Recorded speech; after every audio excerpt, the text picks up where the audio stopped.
ನಿದ್ರೆ ಅನ್ನೋದು ನಮಗೆಲ್ಲರಿಗೂ ಗಾಳಿ ಎಷ್ಟು ಇಂಪಾರ್ಟೆಂಟೋ, ದೇಹಕ್ಕೆ ಊಟ ಎಷ್ಟು ಇಂಪಾರ್ಟೆಂಟೋ ಅಷ್ಟೇ ಇಂಪಾರ್ಟೆಂಟ್. ಕೆಲವು ಸಲ ಕೆಲವರು ನಮ್ಮ ಹತ್ರ ಬಂದ್ಬಿಟ್ಟು ನಾನು ನಿದ್ರೆಯಲ್ಲಿ ನಡಿತೀನಿ, ನಿದ್ರೆಯಲ್ಲಿ ನನ್ನ ಮಗ ತುಂಬ ಮಾತಾಡ್ತಾನೆ ಅಥವಾ ನಮ್ಮ ಮನೆಯವರು ತುಂಬ ಮಾತಾಡ್ತಾರೆ, ಈ ಥರ ವಿಚಾರಗಳನ್ನ ಇಟ್ಕೊಂಡು ನಮ್ಮ ಹತ್ರ ಬರ್ತಾರೆ. ಇದು ನಾರ್ಮಲ್ಲ ಅಬ್ನಾರ್ಮಲ್ಲ ಅಂತ. ಒಂದೇನು ನಾವು ಅರ್ಥ ಮಾಡ್ಕೋಬೇಕಂದ್ರೆ, ನಿದ್ರೆಯಲ್ಲಿ ನಮ್ಮ ದೇಹ ರೆಸ್ಟ್ ತಗೊಳ್ತಾ ಇದ್ರು ಬ್ರೈನು ತುಂಬ ಆಕ್ಟಿವ್ ಆಗಿರುತ್ತೆ. ಅದರಲ್ಲಿ ಕೆಲವು ವಿಚಾರಗಳು ನಡೀತಾ ಇರುತ್ತೆ. ನಮ್ಮ ಸಬ್ಕಾನ್ಷಿಯಸ್ ಮೈಂಡ್ದು ಆಕ್ಟಿವೇಟ್ ಆಗ್ಬೋದು, ಡ್ರೀಮ್ಸ್ಗಳು ಬರಬಹುದು. ಅದೇ ರೀತಿ ಕೆಲವು ಸಲ ದೇಹ ಕೂಡ ಆಕ್ಟಿವೇಟ್ ಆಗ್ಬೋದು.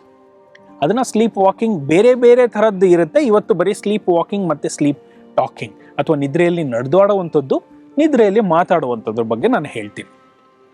ನಿದ್ರೆಯಲ್ಲಿ ಯಾಕೆ ಜನ ನಡೆದಾಡ್ತಾರೆ ಅಂದರೆ, ನಿದ್ರೆಯಲ್ಲಿ ನಮ್ಮ ದೇಹ ಯೂಶ್ವಲಿ ರೆಸ್ಟಲ್ಲಿ ಇರಬೇಕು. ಅಂದರೆ ಆಲ್ಮೋಸ್ಟ್ ಹೇಳಬೇಕಂದ್ರೆ ಕೆಲವು ಒಂದು ನಿದ್ರೆ ಸ್ಟೇಜಲ್ಲಿ ನಮ್ಮ ದೇಹ ಪ್ಯಾರಲೈಸ್ ಆಗಿರುತ್ತೆ. ಆ ಪ್ಯಾರಲೈಸ್ ಆದಾಗ ನಮ್ಮ ದೇಹ ಮೂವ್ಮೆಂಟ್ ಆಗೋದಿಲ್ಲ, ಕನಸು ಪಾಡಿಗೆ ಕನಸು ಇರುತ್ತೆ, ಯೋಚನೆ ಪಾಡಿಗೆ ಯೋಚನೆ ಇರುತ್ತೆ, ಪ್ಯಾರಲೈಸ್ ಆಗಿರುತ್ತೆ. ಕೆಲವು ಸಲ ಆ ಡ್ರೀಮ್ ಬಂದಾಗ ದೇಹದಲ್ಲಿ ಆ ಒಂದು ಪ್ಯಾರಾಲಿಸಿಸ್ ಆಗಿಲ್ಲ ಅಥವಾ ದೇಹದಲ್ಲಿ ಆ ಶಕ್ತಿ ಇದೆ ಅಂದಾಗ ಕೆಲವರು ನಿದ್ರೆಯಲ್ಲಿದ್ರೂ ಕೂಡ ಎದ್ದುಬಿಟ್ಟು ನಡೆದಾಡುವಂಥದ್ದು, ಕೆಲವು ಆಕ್ಟಿವಿಟೀಸ್ ಮಾಡುವಂಥದ್ದು. ಅವರಿಗೆ ಯಾವುದೇ ಒಂದು ನೆನಪಿರೋದಿಲ್ಲ, ಬಟ್ ಈ ಥರ ಕಾಂಪ್ಲೆಕ್ಸ್ ಆಕ್ಟಿವಿಟೀಸ್ನ ಮಾಡ್ತಾರೆ. ಅದು ಆ ನಿದ್ರೆಯ ಒಂದು ಫಂಕ್ಷನ್ ಏನಿದೆ ಅದು 100% ಆಗ್ತಿಲ್ಲ, ಎಲ್ಲೋ ಒಂದು ಕಡೆ ಒಂದು ನ್ಯೂನ್ಯತೆ ಇದೆ ಅಂದಾಗ ಈ ಥರ ತೊಂದರೆ ಆಗುತ್ತೆ. ಸ್ಲೀಪ್ ಟಾಕಿಂಗ್ ಕೂಡ ಅಥವಾ ನಿದ್ರೆಯಲ್ಲಿ ಮಾತಾಡೋದು ಕೂಡ ಸಿಮಿಲರ್ಲಿ ಒಂದು ಸಿಚುವೇಶನ್. ಕೆಲವು ಸಲ ಕನಸು ಏನೋ ಬರ್ತಿರುತ್ತೆ ಅಥವಾ ಏನೋ ಒಂದು ಇಂಟ್ರಾಕ್ಷನ್ ಆಗ್ತಿರ್ಬೋದು, ಅದನ್ನು ನಾವು ಅದು ವ್ಯಕ್ತಪಡಿಸಿದಾಗ ಮಾತು ಆಡ್ತಾರೆ. ಕೆಲವು ಸಲ ಅದು ಅರ್ಥ ಆಗುವಂಥ ಮಾತಾಗ್ಬೋದು, ಕೆಲವು ಸಲ ಅರ್ಥ ಆಗದಿರೋ ರೀತಿ ಮಾತಾಡ್ಬೋದು. ಇದನ್ನು ನಾವು ಏನು ಮಾಡಬೇಕು? ನಿದ್ರೆಯಲ್ಲಿ ನಡೆದಾಡೋದ್ರಿಂದ ಏನಾಗುತ್ತೆ? ಹೆಂಗೂ ಬಾಗಿಲು ಹಾಕೊಂಡಿರ್ತೀವಿ, ಏನು ತೊಂದರೆ ಆಗಲ್ಲ. ಕೆಲವು ಸಲ ಕೆಲವು ವ್ಯಕ್ತಿಗಳು ತಮ್ಮ ದೇಹಕ್ಕೆ ತಮ್ಮ ಜೀವಕ್ಕೆ ತೊಂದರೆ ಮಾಡ್ಕೊಂಡಿರೋಂಥ ಒಂದು ಎವಿಡೆನ್ಸ್ ಇದಾವೆ. ಈಗ ಒಂದು ಉದಾಹರಣೆ ಅಂದರೆ, ಈ ವ್ಯಕ್ತಿ ನಿದ್ರೆಯಲ್ಲಿ ನಡೆದಾಡುವಂಥ ವ್ಯಕ್ತಿ ನಿದ್ರೆಯಿಂದ ಎದ್ದು ನಡೆದಾಡ್ಕೊಂಡು ಹೋಗಿ ಪ್ರೊಬಬ್ಲಿ ಬಾಲ್ಕನಿ ಹತ್ರ ಹೋಗಿ ಬಾಲ್ಕನಿಯಿಂದ ಜಂಪ್ ಮಾಡಿ ತನಗೆ ತೊಂದರೆ ಮಾಡಿಕೊಂಡು ಜೀವ ಕಳ್ಕೊಂಡವರು ಕೂಡ ಇದ್ದಾರೆ. ಯಾಕೆಂದರೆ ಆ ವ್ಯಕ್ತಿಗೆ ಎಲ್ಲಿ ಹೋಗ್ತಾ ಇದ್ದೀನಿ, ಏನು ಮಾಡ್ತಾ ಇದ್ದೀನಿ ಅಂತ ನೆನಪಿರೋದಿಲ್ಲ. ದೇಹ ಆಕ್ಟಿವ್ ಇರುತ್ತೆ ಮತ್ತು ಮೆದುಳು ನಿದ್ರೆ ಮಾಡ್ತಾ ಇರುತ್ತೆ. ಸೊ ಅದನ್ನು ಆ ಒಂದು ರಿಸ್ಕ್ ಇರೋದ್ರಿಂದ ನಿದ್ರೆಯಲ್ಲಿ ವಾಕ್ ಮಾಡುವಂಥದ್ದನ್ನು ಎಷ್ಟು ಬೇಗ ಆಗುತ್ತೆ ಅಷ್ಟು ಬೇಗ ನಾವು ಇವ್ಯಾಲ್ಯೂಯೇಟ್ ಮಾಡಿ ಟ್ರೀಟ್ಮೆಂಟ್ ಮಾಡೋ ಅವಶ್ಯಕತೆ ಇದೆ. ಸೊ ಹೇಗೆ ಇವ್ಯಾಲ್ಯೂಯೇಟ್ ಮಾಡ್ತೀವಿ ಅಂದರೆ, ಯಾವುದೇ ವ್ಯಕ್ತಿಗೆ ಈ ಥರ ಒಂದು ಲಕ್ಷಣ ಇದ್ದಾಗ ನಾವು ಒಂದು ಸ್ಲೀಪ್ ಹಿಸ್ಟ್ರಿ ತಗೊಂಡು ನಿದ್ರೆಯಲ್ಲಿ ಏನು ತೊಂದರೆ ಆಗ್ತಿದೆ ಅಂತ ತಿಳ್ಕೊಂಡು, ಯಾವ ಸ್ಟೇಜಲ್ಲಿ ತೊಂದರೆ ಆಗ್ತಿದೆ ಅಂತ ತಿಳ್ಕೊಂಡು, ಬೇಕಂದರೆ ಅದನ್ನು ಒಂದು ಸ್ಲೀಪ್ ಅನಾಲಿಸಿಸ್, ಸ್ಲೀಪ್ ಲ್ಯಾಬಲ್ಲಿ ಸ್ಲೀಪ್ ಅನಾಲಿಸಿಸ್ ಮಾಡಿ ಅದನ್ನು ತಿಳ್ಕೊಳ್ತೀವಿ. ಅದಕ್ಕೆ ತಕ್ಕಂಗೆ ಮೋಸ್ಟ್ ಆಫ್ ದ ಟೈಮ್ಸ್ ಅದನ್ನು ಕೆಲವು ಸಣ್ಣ ಮಾತ್ರೆಗಳಿಂದ ಕೆಲವು ತಿಂಗಳು ಅಥವಾ ವರ್ಷಾನುಗಟ್ಟಲೆ ಕೊಡಬೇಕಾಗತ್ತೆ.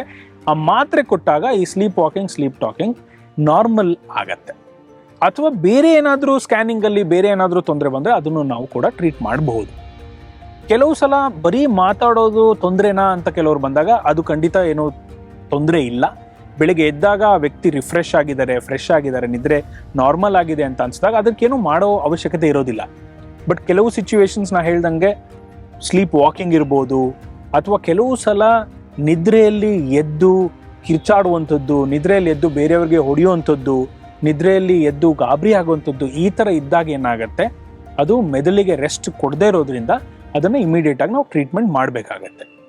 ಒಂದು ಸ್ಲೀಪ್ ಹೈಜೀನ್ನ ನಾವು ನಾರ್ಮಲ್ ಮಾಡ್ಕೊಳ್ಳೋವಂಥದ್ದು, ಸಮಯಕ್ಕೆ ತಕ್ಕಂಗೆ ಮಲ್ಕೊಳ್ಳೋದು, 6 ಗಂಟೆ ಮೇಲೆ ಕಾಫಿ ಟೀ ಕುಡಿದೇ ಇರೋವಂಥದ್ದು, ಸ್ಕ್ರೀನ್ ಯಾವುದೇ ಮೊಬೈಲ್ ಆಗ್ಬೋದು, ಲ್ಯಾಪ್ಟಾಪ್ ಆಗ್ಬೋದು, ಟಿ ವಿ ಆಗ್ಬೋದು, ಕಂಪ್ಯೂಟರ್ ಆಗ್ಬೋದು, ಆ ಸ್ಕ್ರೀನನ್ನು ಅಟ್ಲೀಸ್ಟ್ 2 ರಿಂದ 3 ಗಂಟೆ ನಿದ್ರೆ ಮಾಡೋದಕ್ಕಿಂತ ಮುಂಚೆ ಸ್ಟಾಪ್ ಮಾಡುವಂಥದ್ದು. ಆಮೇಲೆ ರೂಮು ಡಾರ್ಕ್ ಆಗಿರಬೇಕು, ಮಲ್ಕೊಳ್ಳೋವಂಥ ಜಾಗ ಕಂಫರ್ಟೇಬಲ್ ಆಗಿರುವಂಥದ್ದು. ನಿದ್ರೆ ಎಚ್ಚರ ಆದರೆ ಪುನಃ ಬೆಡ್ ಮೇಲೆ ಮಲ್ಕೊಂಡು ಕಷ್ಟಪಡದೆ ಕೂತ್ಕೊಂಡು ಪುಸ್ತಕ ಓದುವಂಥದ್ದು. ಈ ಥರ ಮಾಡಿದಾಗ ಮೈನರ್ ಸ್ಲೀಪ್ ಇಶ್ಯೂಸ್ ಎಲ್ಲ ಸಾರ್ಟ್ ಔಟ್ ಆಗಿಬಿಡುತ್ತೆ. ಅದ್ರ ಜೊತೆಗೆ ನಾವು ಔಷಧಿ ಕೊಡೋದ್ರಿಂದ major problems like sleep walking, sleep talking ಇರ್ಬೋದು, ಅಥವಾ ಬೇರೆ ಬೇರೆ ಥರದ ಒಂದು ಸ್ಲೀಪ್ ಡಿಸಾರ್ಡರ್ಸ್ ಏನಿದೆ ಅದನ್ನು ಕೂಡ ನಾವು ಟ್ರೀಟ್ ಮಾಡ್ತೀವಿ.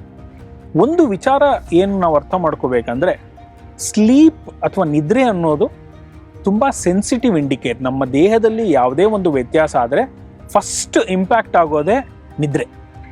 ಸೊ ಆ ನಿದ್ರೆ ತೊಂದರೆ ಆಯ್ತಂದ್ರೆ ನಿಮ್ಮ ದೇಹದಲ್ಲಿ ಅಥವಾ ಮನಸ್ಸಲ್ಲಿ ಏನೋ ಒಂದು ತೊಂದರೆ ಆಗ್ತಿರ್ಬೋದು ಅಂತ ಅದನ್ನು ಗುರುತುಪಡಿಸ್ಕೊಂಡು ಅದನ್ನು ಇಮಿಡಿಯೇಟ್ ಆಗಿ ರಿಸಾಲ್ವ್ ಮಾಡ್ಕೊಳ್ಳೋದು ತುಂಬ ಇಂಪಾರ್ಟೆಂಟ್. ಇದರಿಂದ ಮುಂದೆ ಆಗುವಂಥ ಯಾವುದೇ ತೊಂದರೆನ ನಾವು ಪ್ರಿವೆಂಟ್ ಮಾಡಬಹುದು. ಎರಡನೇದು, ಕೆಲವು ನಿದ್ರೆಯಲ್ಲಿ ತೊಂದರೆ ಆಗುವಂಥದ್ದು ಒಂದು 10-20 ವರ್ಷ ಬಿಟ್ಟು ಆಗುವಂಥ ತೊಂದರೆಗಳಿಗೆ ಅದು ಒಂದು ರೀತಿಯ ಪ್ರೋಡ್ರೋಮ್ ಅಂತ ಕರಿತೀವಿ, ಆ ಥರ ಆಗ್ಬೋದು. ಅದನ್ನು ಯಾವುದೇ ರೀತಿಯಲ್ಲಿ ನೆಗ್ಲೆಕ್ಟ್ ಮಾಡದೆ ಡಾಕ್ಟರ್ ಹತ್ರ ಹೋಗಿ ಡಿಸ್ಕಸ್ ಮಾಡಿ ಅದನ್ನು ಮಾನಿಟರ್ ಮಾಡುವಂಥದ್ದು. ಎವ್ರಿ 6 ಮಂತ್ಸ್ ಇರ್ಬೋದು, ಎವ್ರಿ 1 ಇಯರ್ ಇರ್ಬೋದು, ಅದನ್ನು ಮಾನಿಟರ್ ಮಾಡಿ ನಾರ್ಮಲ್ ಮಾಡ್ಕೊಳ್ಳೋದು ತುಂಬ ಇಂಪಾರ್ಟೆಂಟ್. ಸೊ ಯಾವುದೇ ವ್ಯಕ್ತಿಗಾಗಲಿ ಯಾರಿಗೇ ಆಗಲಿ ನಿದ್ರೆಯಲ್ಲಿ ತೊಂದರೆ ಆಗ್ತಿದೆ ಅಂದರೆ ಅದನ್ನು ಇಗ್ನೋರ್ ಮಾಡದೆ ಇವ್ಯಾಲ್ಯುಯೇಷನ್ಗೆ ಎಲ್ಲ ಕಡೆ ಮೋಸ್ಟ್ ಆಫ್ ದ ಹಾಸ್ಪಿಟಲ್ಸಲ್ಲಿ ಫೆಸಿಲಿಟೀಸ್ ಇರುತ್ತೆ. ಅದನ್ನು ಇವ್ಯಾಲ್ಯುಯೇಟ್ ಮಾಡಿ ತಿಳ್ಕೊಳ್ಳುವಂಥದ್ದು ಬಹಳ ಅವಶ್ಯಕತೆ ಇದೆ. ಧನ್ಯವಾದಗಳು.